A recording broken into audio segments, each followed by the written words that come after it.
तर्कपाद हम लोग पढ़ रहे हैं, सांख्य दर्शन का खंडन। सांख्य दर्शन दूसरे तर्कपाद के शुरू के 10 सूत्रों में सांख्य दर्शन का खंडन किया गया। वो 10 सूत्र शुरू के हैं, उसमें पहला सूत्र है रचनानुपत्तिश्च न अनुमानम्। ये आप लोगों ने देखा होगा, तो रचना की अनुपत्ति से इस जो अत्यंत सुंदर जगत की रचना की जो है उत्पत्ति नहीं हो पाएगी अगर आप प्रधान को जगत का कारण मानते। प्रधान कारणवाद को मानने पर जगत की रचना की उत्पत्ति नहीं हो पाएगी। जगत की रचना जो है अनुपन्न रह जाती है प्रधान को कारण मानने पर। ये रचना अनुपत्ति दिखाया। क्यों? क्योंकि जड़ प्रकृति से भरा इतने सुव्यवस्थित, अत्यंत सुव्यवस्थित जगत जो दिया जो है अनेक प्रज्ञावद्वी शिल्पी, अत्यंत बुद्धिमान शिल्पियों द्वारा भी इसकी रचना को समझा जा सकता है। वैज्ञानिक भी आज जो है अभी तक जो है जगत के रहस्य को समझने में अक्षम रहे। और जहाँ हर चीज एकदम सुव्यवस्थित ढंग से होता है, दिन रात मास, हर चीज, सूर्य की गति, चंद्र की गति, ग्रहों की गति, हर चीज जहाँ अत्यंत सुव्यवस्थित से होता है, ऐसे जगत की उत्पत्ति भला किसी जड़ तत्व से कैसे हो सकती है? अपने आप जो है ढीला और पत्थर आदि पहाड़ यह जो है वो कैसे जो है इतने खूबसूरत जगत के रूप में विकसित हो सकता है? अतः यह मानना होगा। क्यों? इसलिए अचेतन प्रधान से जगत की उत्पत्ति नहीं हो सकती। कोई चेतन तत्व जो है वो अधिष्ठान रहेगा तभी उससे उसकी उत्पत्ति हो सकती है। ये बता, क्योंकि सामान्य आप जो है चीजों को भी आप सोचते हैं, अगर आपको कहीं कलम दिखाई पड़े, कहीं कुरवा दिखाई पड़े, कहीं टेबल दिखाई पड़े, कहीं कुर्सी दिखाई पड़े, तो आप सोचते हैं कि इनका कोई बनाने वाला हो। तो अगर ऐसा है तो इतनी खूबसूरत जगत को, जो विलियम पेली वाला उदाहरण जो बार बार देते हैं, तो वो आपको जो है अगर मान इतने खूबसूरत विलियम पेली वाले उदाहरण में क्या है, जो सुनसान आप जंगल में अगर कहीं गई आपको दिख गया तो आप क्या करेंगे? जरूर कि कोई जो है मनुष्य गुजरा, क्योंकि घड़ी जैसी चीज अपने आप जो है मिट्टी से तो बन नहीं जाएगी।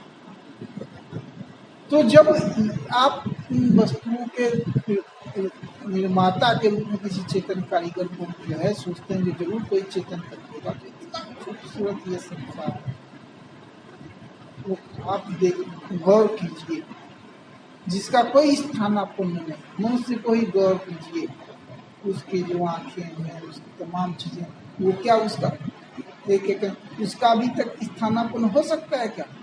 तो ये क्यों बना? ये ऐसे ही बन गया क्या? भौतिक तत्व जो है उस रूप में विकसित हो गया? जाहिर है कोई जो है चेतन अधिष्ठात्री तत्व जो है वही, यह मानना जरूरी है, कोई चेतन तत्व के नियामकत्व में, उसके नियंत्रण में ही जड़ प्रकृति जो है वो नाना खूबसूरत जगत के रूप में तब्दील हो सकती है। तो ये प्रथम सूत्र में इतनी व्याख्या में ये बातें दिखाई गई। फिर बताया गया प्रवृत्तेश्च, दूसरा सूत्र था जो रचनानुपत्ति, ये जिस प्रकार से जगत के रचना की व्याख्या में उसी प्रकार सांख्य को आपको पता है जो दो तत्व को मानता है, प्रकृति तत्व। तो पुरुष क्या है? वो असंग है, उदासीन है। प्रकृति क्या है? और पुरुष जो है वो दृष्टा मात्र है। और पुरुष प्रकृति क्या है? तो वो क्रियाशील है, गतिशील है, परिणामशाली है, लेकिन अचेतन है। तो इस प्रकार के अचेतन तत्व की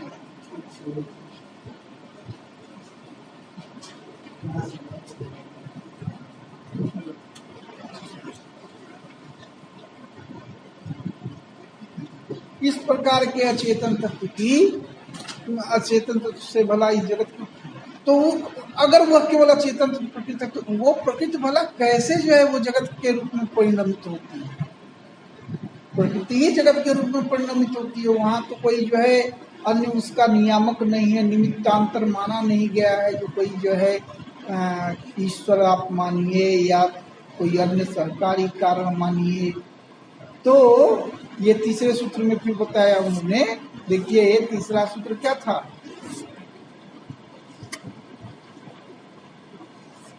दूसरे के साथ जो है व्यतिरेक अनवस्थित, ये तीसरे में ये है पयो अम्बुवत चेत तत्रापि। तो ये बढ़ा तो हम वहां बता रहे थे जो यह जो है आखिर वह प्रकृति जो है वो नानाविध जगत के रूप में जो परिणमित होती है वो किस प्रकार परिणमित होती है इसकी व्याख्या आप नहीं कर सकते। अपने आप भला वो कैसे वो क्या कहते हैं पवित्र होगी, महदादि विकारों के रूप में वो जो है वो उत्पन्न करेगी। आपको मालूम है जो सांख्य दर्शन ये मानता है जो प्रकृति से ही मर्तक प्रति उत्पत्ति और मुख्य प्रक्रिया प्रकृति महान तो अहंकार तस्मादपि पंचम पंचभूता। तो इस प्रकार से प्रकृति से ही बाकी 23 तत्व जो है उत्पन्न होते हैं।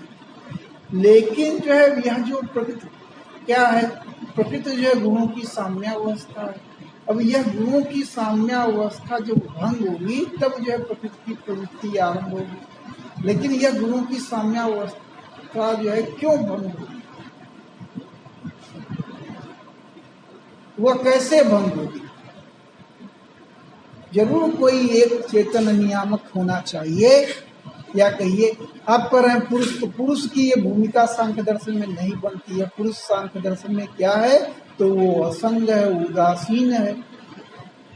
तो सांख्य दर्शन की जिस प्रकार की मान्यता है उसमें प्रकृति के प्रवृत्ति की भी व्याख्या नहीं होगी। जो तीसरा सूत्र था उसमें बताया गया पयो अमुवच्छेद तत्रापि। ये हम बातों को समेटेंगे बाद में, पहले जो है जहाँ हम लोग थे। अच्छा, तो फिर तीसरे सूत्र में बताया गया जो पयो अमुवच्छेद तत्रापि करके जो तीसरा सूत्र है उसमें बताया गया जो क्यों नहीं हो सकती। जिस प्रकार जो है गाय के थन से जो है वह दूध जो है वो निकलता है, तो गाय का उसी तरह से जिस प्रकार जल जो है नीचे की ओर बहता है लोकोपकार के लिए, जिस प्रकार गाय के थन से बछड़े के लिए दूध निकलता है, उसी प्रकार से प्रकृति जो है पुरुष के लिए नानाविध जगत के रूप में प्रकृति परिणमित हो सकती है या महदादि विकारों को उत्पन्न करने में प्रवृत्त हो सकती है। तो ये बता रहे हैं जो यह जो आप उदाहरण दे रहे हैं पय अम्बु का, यहाँ भी वस्तुतः जो है क्या है वो चेतन बछड़े के निमित्त ही है। चेतन बछड़े के निमित्त चेतन गाय जो है वो दूध दे रही है। तो ये आप मत भूलिए जो चेतन के से अधिष्ठित होने पर ही जो है यह प्रवृत्ति संभव है, अन्यथा संभव नहीं। जल आदि की जो बात करते हैं, जो जल जो है लोकोपकार के लिए बहता है, तो शास्त्रों में माना गया है जो जल भी जो बहता है वह भी क्या है, वह भी चेतन के द्वारा। शास्त्र ऐसे मानते हैं जो जल को वस्तुतः नियामक करने वाला क्या है वह परम तत्व ही है, वही जल को जो है नियामित करता है, तब जल जो है बहता है। वही जो है हवा में जो है विद्यमान है, इसलिए वायु चलता है। तो इनका कहना है जो भी प्रवृत्ति है, गति है, वह वस्तुतः चेतन के द्वारा ही, चेतन के अधिष्ठान में ही, चेतन के अधिष्ठान में ही संभव है। ऐसा जो है तीसरे सूत्र की व्याख्या में बताते हैं। जो चौथा सूत्र था जो व्यतिरेक अनवस्थित अनपेक्षत्वात्, व्यतिरेक अनवस्थित अनपेक्षत्वात्, ये चौथा सूत्र था। इसमें ये उन्होंने बताया जो कोई व्यतिरेक नहीं है, कोई निमित्त आप मानते नहीं है। यह प्रधान में जो जगत आदि का व्यापार होता है उसके लिए आप किसी सहकारी कारण की प्रधान से अतिरिक्त कोई सहकारी कारण आप मान नहीं रहे। पुरुष आपके मत में क्या है वो असंग है, पुरुष असंग है। पुरुष के असंग होने से जो सारा का सारा जो ये प्रवर्तन का व्यापार है वो प्रकृति में स्वयं, तब क्या दिक्कत होगी? तो दिक्कत ये होगी, अगर प्रकृति में जो है सृष्टि व्यापार होगा तो सृष्टि ही होती रहेगी, तब मोक्ष बनेगा ही नहीं। अगर कदाचित जो है यह परिणाम आप स्वीकार कर लेंगे तो क्या होगा, उसमें मोक्ष बनेगा ही नहीं। प्रकृति हमेशा जो है वह सृष्टि व्यापार में ही रहेगी, ठीक ना। तो अगर ऐसा रहेगा तो स्वयं प्रकृति का स्वरूप ही नहीं सिद्ध हो पाएगा। क्यों नहीं सिद्ध होगा, क्योंकि उनके अनुसार क्या है, प्रकृति क्या है, वह जो है अव्यक्त है, वह जो है गुरु की साम्यावस्था है। तो गुरु की साम्यावस्था तो कभी बनेगी ही नहीं। जब गुरु की साम्यावस्था नहीं बनेगी तब जो है प्रकृति स्वयं ही नहीं बनेगी, तो प्रकृति ही असिद्ध हो जाएगा। इसलिए यह जो है आप फिर उन्होंने तर्क दिया, अन्यत्र अभावाच न तृणादिवत। अगर आप यह कहते हैं जो जिस प्रकार से तृण आदि जो है पल्लव, तृण पल्लव, उदक आदि, तृण घास पत्ते जल आदि जो है वह गाय के द्वारा वह जो है क्या होते हैं, ये दूध के रूप में परिवर्तित हो जाते हैं, उसी प्रकार से यह जो जड़ प्रकृति है ये इतनी अत्यंत वनस्पतियों से युक्त, फलों से युक्त, नानाविध नदियों पहाड़ों से युक्त इस जगत के रूप में परिवर्तित हो जाएगी। इसमें भला क्या हानि होगी। तो ये कर रहे हैं जो यह जो तृण आदि का जो परिवर्तन देखा जाता है दूध आदि में, यह भी क्या देखा जाता है, वह भी जो है उसके पीछे भी कोई निमित्त होता है। अपने आप जो है रखी हुई घास जो है वह दूध में परिवर्तित नहीं हो जाती। जब उस घास को गाय खाती है तभी जो है वह जो है दूध में परिवर्तित होती है। उसी गाय को अगर जो है बैल खा ले तो वो दूध में परिवर्तित नहीं होगी, या वह घास जो है नष्ट हो जाए तो वो परिवर्तित नहीं होगी। इसलिए जो है यह कहना आपका जो आप जो यह कर रहे हैं जो तृण आदि जो है जिस प्रकार से दूध आदि में वो हो जाता है, उसी प्रकार से जो है प्रकृति जो है नाना भी जगत के रूप में परिणत हो जाएगी, यह कहना आपका सही नहीं है। क्यों, क्योंकि जहां उसका चेतन गौ आदि से संयोग है वहीं तृण जो है वह घास आदि के रूप में परिवर्तित, घास जो है वो दूध आदि के रूप में परिवर्तित। अभ्युगमे अपि अर्थाभावात्, उसके बाद जो छठा सूत्र था वो यह था जो कदाचित जो है आपका बहुत हट है तो मान ही लिया जाए, जो प्रकृति जो है वह स्वाभाविक रूप से जगत के रूप में परिणत हो सकती है। लेकिन इसके पीछे तब अभ्युग में अगर आप में श्रद्धा रखते हुए शंकराचार्य कहते हैं जो अगर यह बात मान भी ली जाए आपकी श्रद्धा का सम्मान करते हुए, कहा ना अथापि नाम भवता श्रद्धा अनुरुध्यमाना, अगर आपके श्रद्धा के अनुरोध से स्वीकार भी हम कर लें, क्या स्वीकार कर लें, जो क्या कहते हैं स्वभावतः प्रकृति जो है नानाविध जगत के रूप में परिणमित होती है, तो बताइए उसका तो प्रयोजन क्या, उसका प्रयोजन जो है क्या हो सकता है।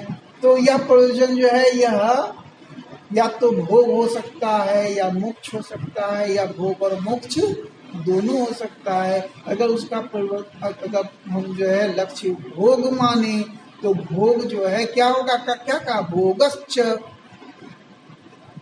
भोगश्चेत कीदृशो अनाधे अतिशयस पुरुषस्य भोगो भवे तो निर्मोक्ष प्रसंग, कल हम लोगों ने देखा था इस बात को। अगर हम भोग माने सब तो क्या हो जाएगा, अगर प्रकृति का प्रयोजन जो है पुरुष के भोग की सिद्धि है, ठीक ना, पुरुष का प्रयोजन क्या हो सकता है, पुरुष के भोग की सिद्धि के लिए या पुरुष के मोक्ष की सिद्धि के लिए, आप यही ना मानेंगे जो है ये प्रयोजन हो सकता है जिसके कारण प्रकृति जो है प्रवर्तित होती है नाना जगत के रूप में संसार के। तो प्रश्न यह है पुरुष जो है आपके अनुसार क्या है, वह तो असंग है, उदासीन है, भला वह तो भोगता है नहीं, तो उसके लिए भला ये जगत का जो नानाविध जो परिणाम आप बता रहे हैं जो पुरुष के भोग के लिए, पुरुष के लिए भोग के लिए क्या, पुरुष तो क्या है आपके मान, पुरुष तो उदासीन है, असंग है, वो सुख आदि से परे है। तो उसमें तो किसी चीज का जो है किसी नई विशेषता का जो है आधान किया ही नहीं जा सकता है। शंकराचार्य बोल रहे हैं भोगश्चेत कीदृशो अनाधेय अतिशय, जिसमें किसी प्रकार का अतिशय जो उत्पन्न ही नहीं किया जा सकता है, ऐसे पुरुष का भोग भला कैसे, जो समस्त सुख दुख से परे उदासीन है, असंग है, उसके भोग के बात तो समझ में नहीं आती। और यदि कदाचित उसके भी भोग की बात करें तब क्या होगा, तब हमेशा जो है प्रकृति जो है भोगार्थी प्रवृत्त होगी, तो मोक्ष बनेगा ही नहीं, और निर्मोक्ष प्रसंग होगा, मोक्ष का अभाव होगा। अगर उल्टा आप माने जो नहीं मोक्ष के लिए क्या कारिका है, आप लोग सांख्य के विद्यार्थी हैं, कौन सी कारिका है वहां उस संदर्भ में बता सकते हैं? जो सृष्टि की बात बताई गई बात, पुरुषस्य दर्शनार्थम कैवल्यार्थम तथा प्रधानस्य पंगुवंदवद उभयोरपि संयोगस्तत्कृतः सर्ग। जरा सा जो है देख लीजिएगा, उनसे परिचय ले लीजिएगा और कह दीजिएगा क्लास कर रहा है। अच्छा, काशीनाथ नेपाणे जी हैं, उनको बैठा दीजिए। ए अब बैठाइए, उनसे बातचीत कीजिए। प्रणाम, जरा सा क्लास ले रहे हैं, ठीक ना? अब रजनीश जी बात कीजिए आप उनसे। हाँ, आप भी बात कर सकते हैं अगर चाहें तो। पुरुषस्य दर्शनार्थम कैवल्यार्थम तथा प्रधानस्य पंगुवंदवद उभयोरपि संयोगस तत्कृतः सर्ग। जो कहा गया क्या, पुरुष के दर्शनार्थ तथा प्रधान के दर्शनार्थ पुरुष की, और कैवल्यार्थ किसकी? पुरुषस्य दर्शनार्थम, दर्शनार्थ पुरुष की, और कैवल्यार्थ प्रकृति की। हाँ, जैसा देखिए 2 मिनट मिल लीजिएगा, मिला लीजिएगा उनसे भी, मेहता जी से उनका।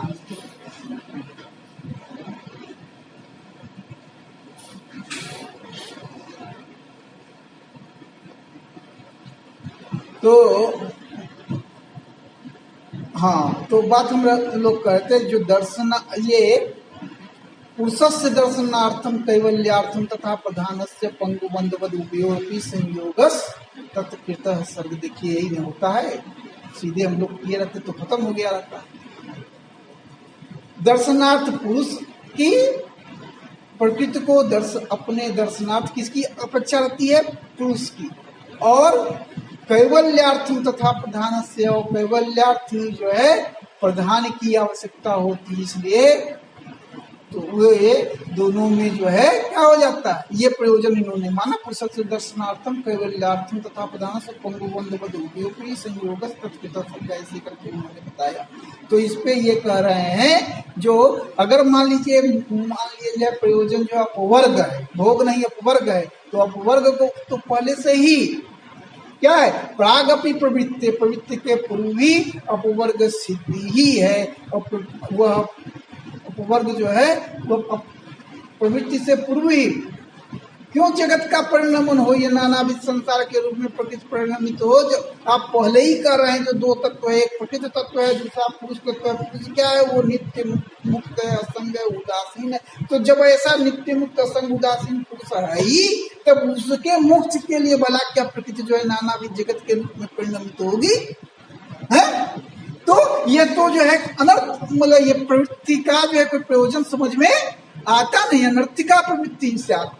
और शब्दादि अनुपलब्धि प्रसंगश्च, और फिर अगर ऐसा होगा तो क्या होगा, अगर मोक्ष के लिए ही प्रवृत्ति होगी तो फिर जो मोक्ष ही रहेगा ना, तो फिर नानाविध जगत की या जागतिक विशेषताओं की, जागतिक वस्तुओं की, शब्दादि विषय भोगों की, तन्मात्राओं की व्याख्या नहीं हो पाएगी। उभय अर्थता गम्यपि भोक्तव्या नाम प्रधान मात्रा नाम आनंत्याद और मोक्ष प्रसंग।